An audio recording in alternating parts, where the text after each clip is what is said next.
નમસ્કાર વિદ્યાર્થી મિત્રો, સ્વાગત છે આપનું બંધારણ એમસીક્યુ ટેસ્ટમાં। મિત્રો, આજે આપણે કયા દેશના બંધારણમાંથી ભારતના બંધારણમાં કયા સ્ત્રોતો લેવામાં આવ્યા છે તેના વિશેના અગત્યના પ્રશ્નો વિશે વાત કરવાની છે। મિત્રો, આજે ભાગ 2 જોવાના છે। આગળનો ભાગ ના જોયો હોય તો જોઈ લેજો, જેથી કરી તમારું રિવિઝન કમ્પ્લીટ થઈ જાય। તો જોઈએ પ્રશ્ન નંબર 141 કે કેન્દ્ર સરકાર પાસે રહેતી અવશિષ્ટ સત્તાઓનો ખ્યાલ કયા દેશમાંથી લેવાયો છે?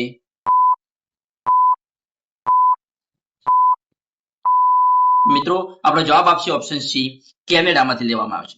ત્રણેય સૂચિ સિવાયની, એટલે કે ત્રણેય સૂચિ એટલે સંઘ સૂચિ, રાજ્ય સૂચિ અને સંયુક્ત સૂચિ, આ ત્રણેય સૂચિ સિવાયની બાકી રહેતી સત્તાઓ કેન્દ્ર પાસે રહેશે તેવી જોગવાઈ કેનેડાના બંધારણમાંથી ભારતના બંધારણમાં લેવામાં આવેલ છે।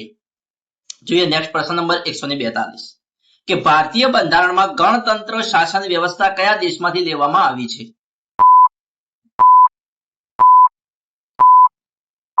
તો મિત્રો, આપણો જવાબ આવશે ઓપ્શન એ, ફ્રાન્સ। મિત્રો, શરૂઆતમાં તો જોયું કે ગણતંત્ર એટલે શું? એ ગણતંત્ર એટલે કે દેશના વડા એટલે કે રાષ્ટ્રપતિ વંશ પરંપરાગત નહીં પણ ચૂંટાયેલા હશે, તેને ગણતંત્ર કહેવામાં આવે છે। અને ભારતની ચૂંટણી, ભારતના રાષ્ટ્રપતિ જે વંશ પરંપરાગત નહીં પણ ચૂંટવામાં આવે છે, તેથી ભારતીય બંધારણમાં ગણતંત્ર શાસન વ્યવસ્થા જે ફ્રાન્સના બંધારણમાંથી લેવામાં આવેલ છે। નેક્સ્ટ પ્રશ્ન નંબર 143 કે આમુખમાં ઉલ્લેખિત સામાજિક, આર્થિક અને રાજકીય ન્યાયનો આદર્શ કઈ ક્રાંતિમાંથી લેવામાં આવ્યો છે?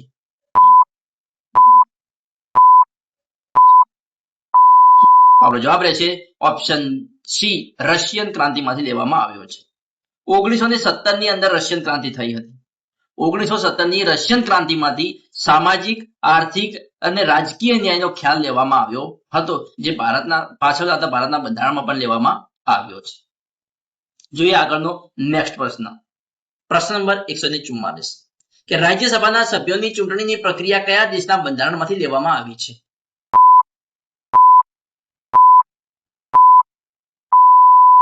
આપણો જવાબ રહેશે ઓપ્શન બી, દક્ષિણ આફ્રિકા।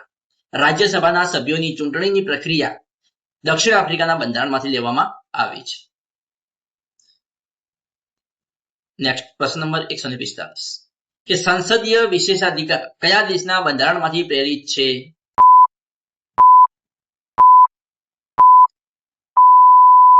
આપણો જવાબ રહેશે ઓપ્શન એ, બ્રિટન।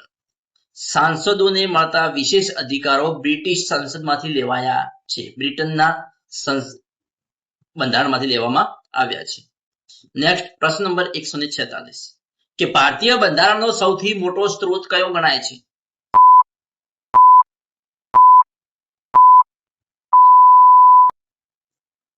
આપણો જવાબ રહેશે ઓપ્શન સી, ભારત સરકાર અધિનિયમ 1935, જે ભારતીય બંધારણનો સૌથી મોટો સ્ત્રોત ગણાય છે।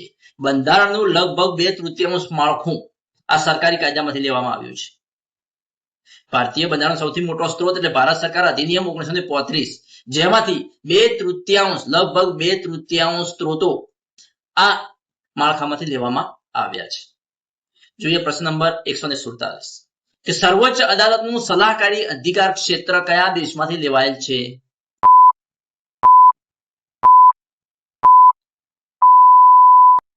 આપણો જવાબ રહેશે ઓપ્શન બી, કેનેડામાંથી। કલમ 143 હેઠળ રાષ્ટ્રપતિ સુપ્રીમ કોર્ટની સલાહ લઈ શકે તે કેનેડામાંથી લેવાયું છે। સર્વોચ્ચ અદાલતનો સલાહકારી અધિકાર ક્ષેત્ર જે કેનેડાના બંધારણમાંથી લેવાયેલ છે। નેક્સ્ટ પ્રશ્ન નંબર 148 કે દ્વિગૃહી સંસદની વ્યવસ્થા કયા દેશના બંધારણમાંથી લેવામાં આવી છે?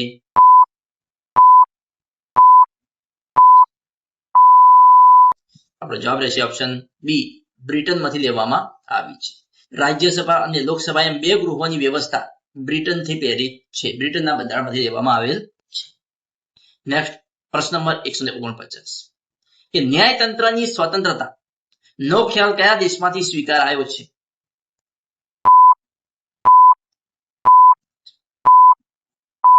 જવાબ રહેશે ઓપ્શન બી, અમેરિકાના બંધારણમાંથી લેવામાં આવ્યો છે। ન્યાયતંત્ર પર કારોબારી કે ધારાસભાનું નિયંત્રણ ન હોવું તે અમેરિકામાંથી લેવામાં આવ્યું છે।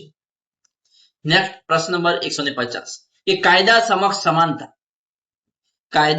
સમાનતાનો ખ્યાલ કયા દેશમાંથી લેવાયો છે?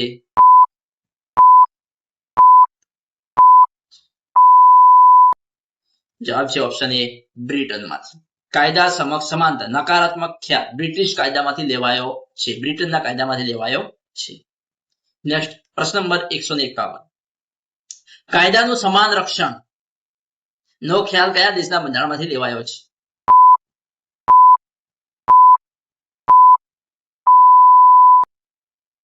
આપણો જવાબ રહેશે ઓપ્શન બી, અમેરિકાના બંધારણમાંથી લેવાયો છે. પરિસ્થિતિ મુજબ કાયદાનું સમાન રક્ષણ હકારાત્મક ખ્યાલ જે અમેરિકામાંથી લેવાયો છે. નેક્સ્ટ પ્રશ્ન નંબર 152 કે ભારતીય બંધારણની સંઘીય વ્યવસ્થા કયા દેશના મોડેલ પર આધારિત છે?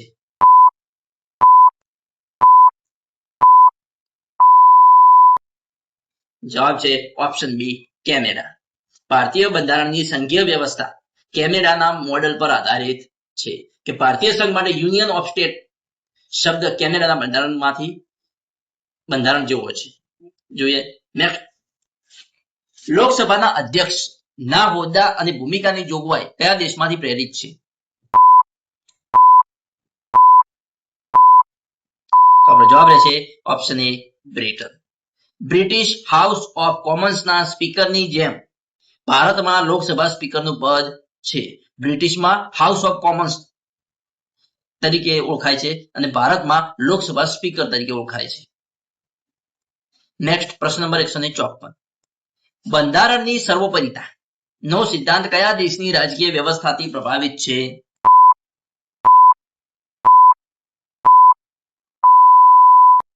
જવાબ છે ઓપ્શન બી, અમેરિકા. બ્રિટનમાં સંસદ સર્વોપરી છે. બ્રિટનમાં સંસદ સર્વોપરી છે જ્યારે અમેરિકા અને ભારતમાં બંધારણ સર્વોપરી છે. બ્રિટનમાં સંસદ સર્વોપરી છે અને ભારત અને અમેરિકામાં બંધારણ સર્વોપરી છે. એટલે બંધારણની સર્વોપરિતા નો સિદ્ધાંત અમેરિકામાંથી લેવામાં આવ્યો છે. નેક્સ્ટ પ્રશ્ન નંબર 155 કે રાજ્યપાલની કેન્દ્ર દ્વારા નિમણૂકની પ્રક્રિયા કયા દેશના બંધારણમાંથી લેવામાં આવી છે?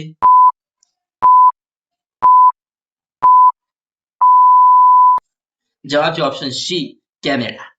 રાજ્યોમાં રાજ્યપાલની નિમણૂક કેન્દ્ર દ્વારા થાય તે પ્રથા કેનેડાના બંધારણમાંથી લેવામાં આવી છે.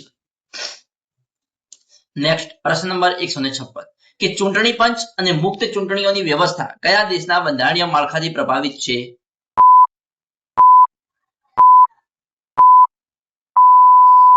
જવાબ છે ઓપ્શન બી, બ્રિટન. મુક્ત અને નિષ્પક્ષ ચૂંટણી પ્રણાલી બ્રિટિશ મોડેલથી પ્રેરિત છે.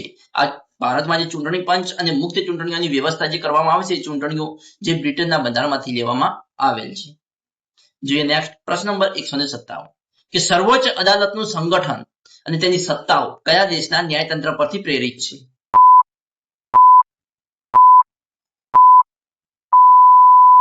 તો આપણો જવાબ રહેશે ઓપ્શન બી, અમેરિકા. સુપ્રીમ કોર્ટની રચના અને અધિકારો પર અમેરિકન ન્યાયતંત્રની ઊંડી છાપ છે. એટલે કે સર્વોચ્ચ અદાલતનું સંગઠન અને તેની સત્તાઓ અમેરિકાના ન્યાયતંત્ર પરથી પ્રેરિત છે. અમેરિકાના બંધારણમાંથી લેવામાં આવેલ છે. નેક્સ્ટ પ્રશ્ન નંબર 158 કે પબ્લિક ઇન્ટરેસ્ટ લિટિગેશન PIL જાહેર હિતની અરજી ની વિભાવના કયા દેશમાંથી ભારતમાં આવી?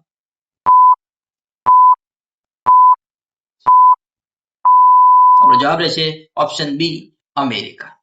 PIL એટલે કે જાહેર હિતની અરજી નો પ્રારંભ અમેરિકામાં થયો હતો અને જે ભારતમાં જસ્ટિસ PN ભગવતી લાવ્યા હતા. જોઈએ નેક્સ્ટ પ્રશ્ન નંબર 159 પ્રિવેન્ટિવ ડિટેન્શન એટલે કે અટકાયતી પગલાની જોગવાઈ કયા દેશના કાયદાકીય ઇતિહાસમાંથી લેવાયેલ છે?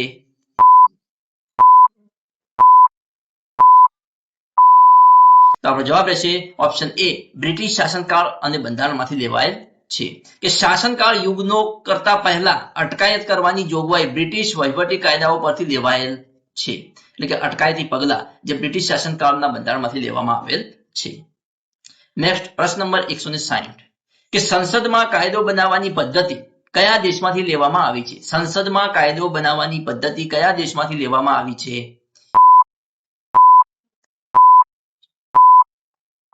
આપણો જવાબ રહેશે ઓપ્શન બી, બ્રિટન. ખરડો પસાર કરવાની વિવિધ વાંચન પ્રક્રિયા બ્રિટિશ સંસદ જેવી જ છે, એટલે બ્રિટિશના બંધારણમાંથી લેવામાં આવી છે. સંસદમાં કાયદો બનાવવાની પદ્ધતિ જે બ્રિટનના બંધારણમાંથી લેવામાં આવી છે. મિત્રો, આજનો વિડીયો અહીંયા પૂર્ણ કરીએ છીએ. નેક્સ્ટ આવો જ વિડીયો જોવા મારી ચેનલને સબસ્ક્રાઇબ કરવાનું અને તમારા મિત્રો સાથે લિંક શેર કરવાનું ભૂલતા નહીં. Thanks for watching my video.